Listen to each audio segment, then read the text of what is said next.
Swiss German Storytime mit dem Thomas.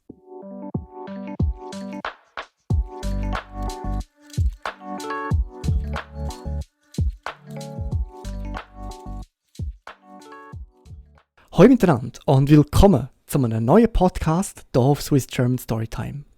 Diese Woche habe ich für euch wieder einmal einen, kann man vielleicht sagen, regulären Podcast, so wie ihr es euch gewöhnt seid, mit einem richtigen Thema.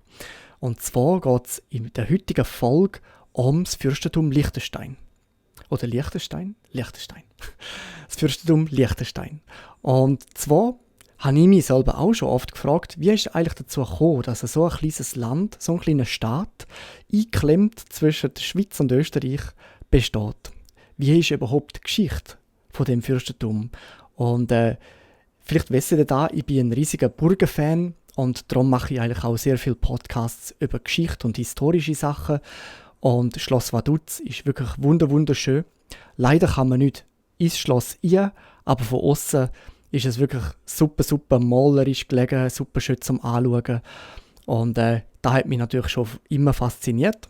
Und von meinem Heimatort Appenzell ist es auch nicht wirklich weit ins Liechtensteinische. Darum ist es eigentlich auch für mich immer schon ein bisschen faszinierend gewesen, was denn da überhaupt für ein Land ist. Und im heutigen Podcast schauen wir das mal miteinander ein bisschen genauer an, wie überhaupt die Geschichte ist von dem Fürstentum, wie es dazu gekommen ist und so ein paar Daten und Infos über den Staat heute. Natürlich alles auf Schweizerdeutsch. Ich wünsche euch viel Spaß beim Zuhören.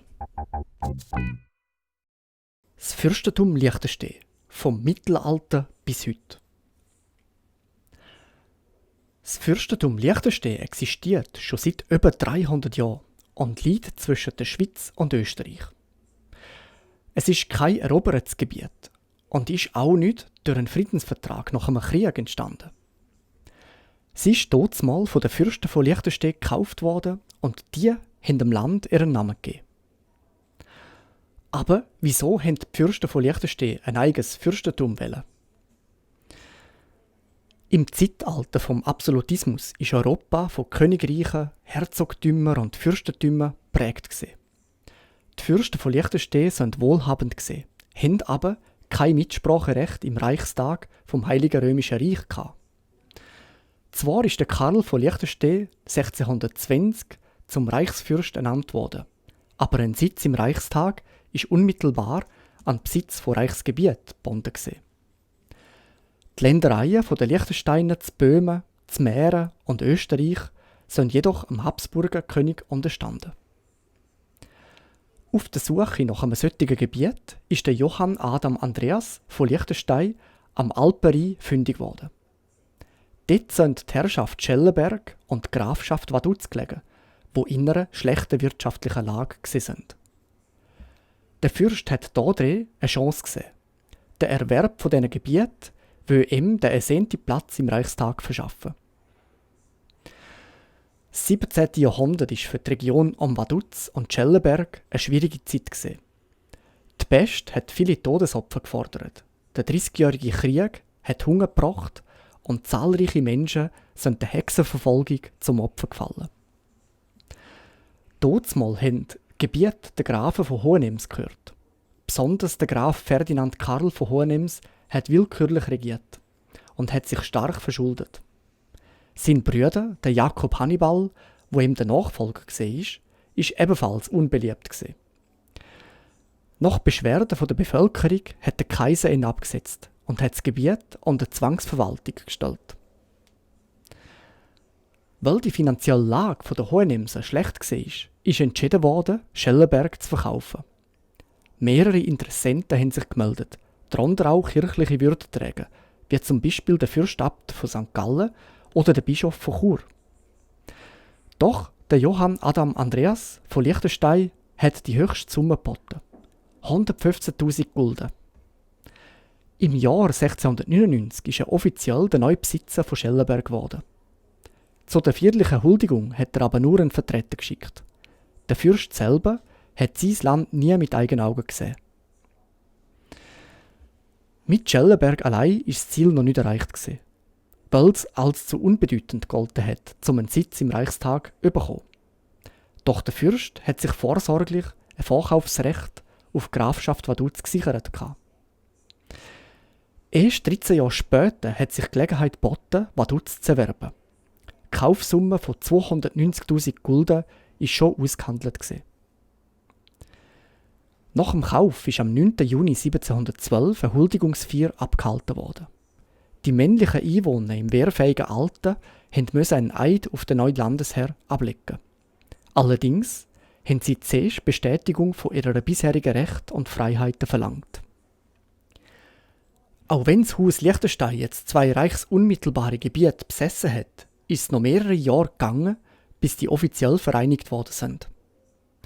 Der Grund war ein Wechsel vom Besitzer.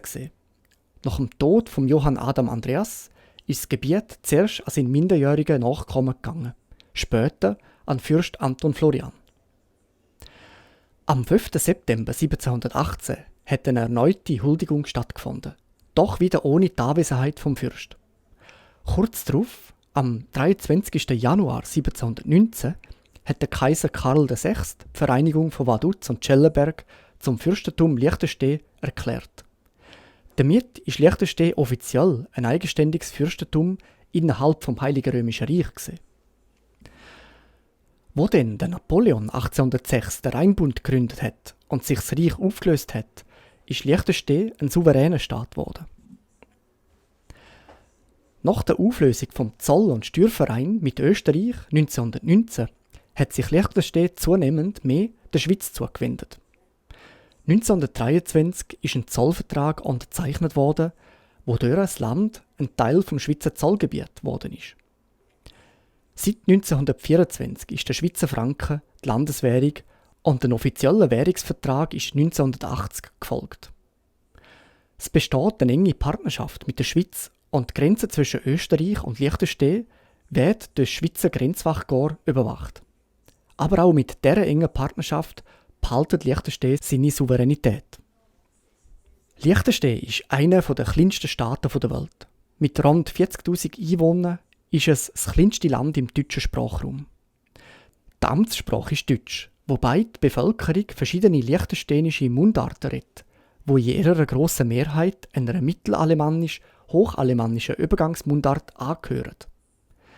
Die werden grenzüberschreitend im Rheintal auch im benachbarten Kanton St. Gallen in der Schweiz und im Vorarlberg zu Österreich geredet. Zum Teil unterscheidet sich der Dialekt von Gemeinde zu Gemeinde erheblich voneinander. In der Schrift- und Mediensprache gibt es Einflüsse aus der Schweiz und Österreich. Der Name Liechtenstein stammt vom Herrschergeschlecht, wo bis heute das Staatsoberhaupt stellt. Er wird häufig auf einen leichten, einen hellen Stein zurückgeführt, was sich auch in der Burg Liechtenstein in Niederösterreich widerspiegelt. Das kleine Fürstentum hat sich in den letzten Jahrhunderten zu einem modernen, wohlhabenden Staat entwickelt, wo seine Souveränität hat bewahren. Ja gut, und da wäre es gesehen, der Schluss vom Podcast. Ist interessant, oder? Ein Land, wo einmal zur Abwechslung, ohne Krieg, ohne irgendwelche gewalttätige Auseinandersetzung oder so entstanden ist, sondern einfach ein reiches Haus, ein Adelshaus, wo sich entschieden hat, zum das Land zu kaufen und wo dann schliesslich zu einem Staat geworden ist. Wirklich eine beeindruckende Geschichte und ja, wenn ihr mal Zeit habt oder Gelegenheit, geht unbedingt einmal das Fürstentum Liechtenstein besuchen. Ist wirklich schön. Ich bin auch schon in Malbun gesehen. Da ist ein bisschen in den Bergen oben, auch im Liechtensteinischen. Und ich glaube, im Winter kann man dort sehr gut Skifahren, im Sommer kann man super wandern. Also wirklich ganz ein schönes Gebiet. Und wie schon im Intro erwähnt, Schloss Vaduz, da auch zu sehen von außen ist wirklich schön und auch mit der Aussicht über das ganze Rheintal auf die Schweizer Berge oder ins Österreichische wirklich ein Besuch wert. Ich bin meinerseits froh, dass ich es heute geschafft habe mit dem Podcast. Ich habe schon gedacht, ich schaffe es nochmal rechtzeitig, weil Freitag ist ja normalerweise der reguläre Upload-Tag für mich, für Podcast-Episoden. Aber ich habe bis heute Mittag noch nicht gewusst, über welches Thema das ich überhaupt reden will. Und ich habe wirklich nicht gewusst, ob ich es noch schaffe mit Schreiben, Filmen, Aufnehmen und dann editieren und alles. Und klar, ich muss jetzt noch editieren, aber ich glaube, ich schaffe es rechtzeitig damals. Ich habe schon ein paar andere Ideen im Kopf gehabt, Aber die spare ich mir in dem Fall fürs nächste Mal auf. Also, an dieser Stelle danke vielmals, wie immer, dass ihr zugeschaut habt. Merci vielmals. Transkript findet ihr unter den Links in der Beschreibung auf meiner Patreon-Seite zum Beispiel. Wenn ihr Online-Kurs möchtet machen, ich habe einen auf Udemy, wo ihr auch könntet anschauen. Und sonst freue ich mich einfach, wenn ihr mir folgt, wenn ihr meine Beiträge schaut und mir vielleicht sogar einen Daumen hoch gebt. Aber danke vielmals und bis zum nächsten Mal.